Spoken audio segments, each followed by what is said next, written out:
The missing coach. Donald and Douglas were twins and had arrived from Scotland to help the Fat Controller, but only one engine had been expected. The twins meant well, but did cause confusion.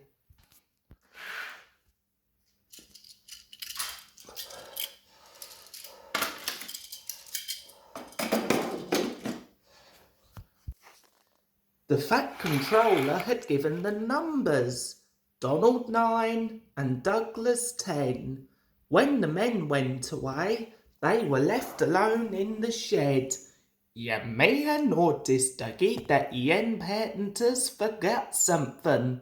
What did they forget?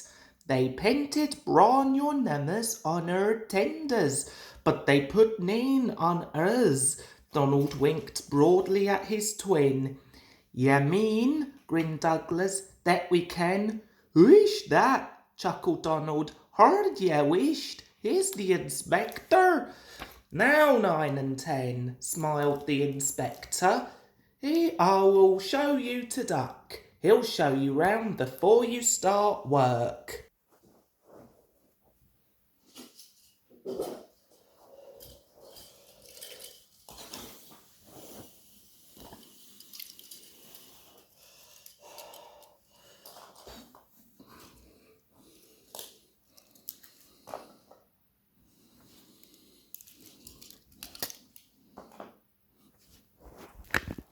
The twins enjoyed themselves and they were soon friends with Duck. They didn't mind what they did. They tackled goods trains and coaches easily, for once the twins had shunted them, trucks knew better than to try any tricks. "We'll like it here fine here," said Donald. "That's good," smiled Duck, "but take my tip. Watch out for Gordon, Henry and James. They're sure to try some nonsense." "Dinna fuss yoursel," chuckled Douglas. "We'll soon settle them."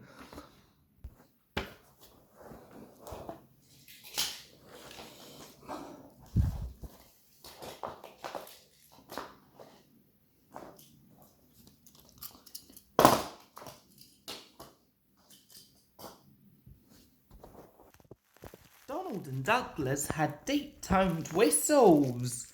"They sound like buses," said Gordon. "Or ships," sniggered Henry. "Tugboat Annie," laughed Gordon. "Ha ha!" Donald and Douglas cruised quietly up, one on each side. "You wouldn't be making fun of us, would you now?" asked Donald. Gordon and Henry jumped. They glanced nervously from side to side. No," said Gordon. No, certainly not," said Henry. "That's fine," said Douglas. "No, just mind the beef of ye and keep it that way." That was the way Gordon and Henry kept it.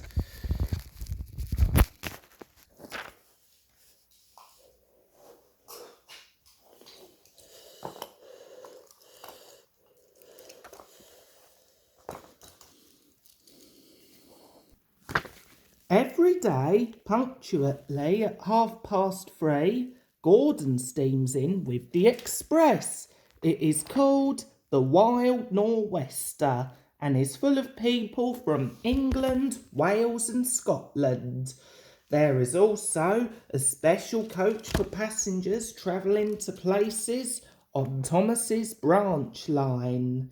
When the other coaches are taken away empty, engines have to remember to shunt the special coach to the bay platform.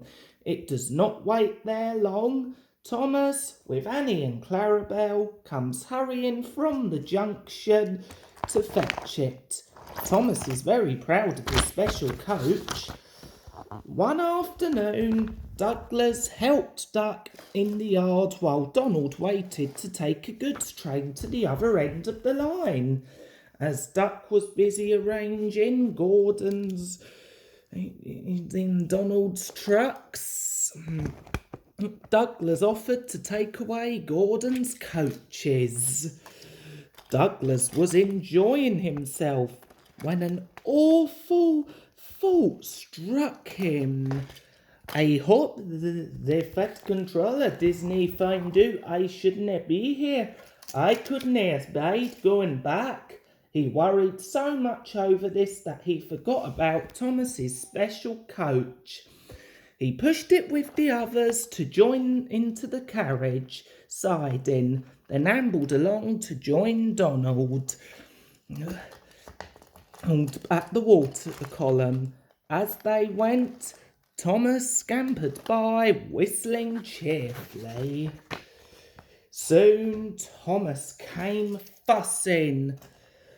"Where's my coach?" "Coach?" asked Donald. "What coach?" "My special coach that Gordon brings for me. It's gone. I must find it." He bustled away. "Losh sakes," said Douglas. "I mourn he stood the special coach with the others." "Do you see that?" exclaimed Donald's driver. A mob of angry passengers erupted from the siding. They complained to the Fat Controller.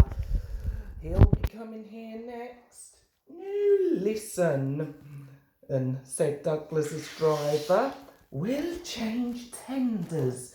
Then away about Donald, and take yon goods. Dinner fats about us. Quick now, do as I say." Sir Topham Hatt and 3 passengers walked towards them, but Donald and Douglas's tender 10 was out and away with the goods. Before they came near, Douglas and his driver waited with innocent expressions. "Ah," said Sir Topham Hatt, "Number 9, and why have you not taken the goods?" "My tender is away, sir." The driver showed him the tender, still uncoupled. "I see, it is some defect, no doubt. Tell me why." "Maybe, sir," put in Douglas, "he saw ye coming and thought he was late." Said the Fat Controller. He turned to the passengers. "Here, gentlemen, are the facts. Number 10 has been shunt in the yard. Your coach disappeared. We investigate. Number 10, disappears too. You can draw your conclusions. Please accept my apologies. The matter will be investigated.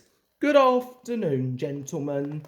The Fat Controller watched them till they climbed the station ramp. His shoulders twitched. He wiped his eyes.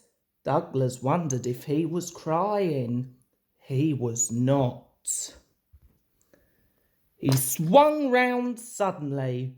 "Douglas," he rapped, "why are you masquerading with Donald's tender?"